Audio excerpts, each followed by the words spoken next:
మీకు తెలుసా, బైబిల్లో ఉన్న చిన్న అధ్యాయము, పెద్ద అధ్యాయము, మధ్యలో ఉన్న అధ్యాయము, మధ్యలో ఉన్న వచనము ఎక్కడున్నాయో తెలుసా?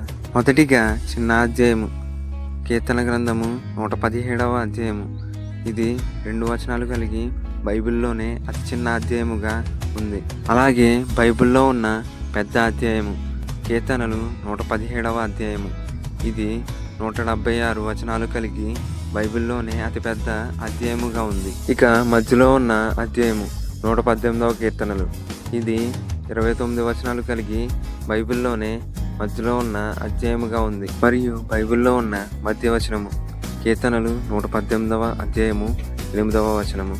ఇది బైబిల్లో మధ్య వచనముగా పరిగణిస్తారు. అయితే ఆ మధ్య వచనంలో దేవుడు మన కోసం రాసిన మాట ఏంటో తెలుసా? కీర్తనలు 118వ అధ్యాయము 8వ వచనము.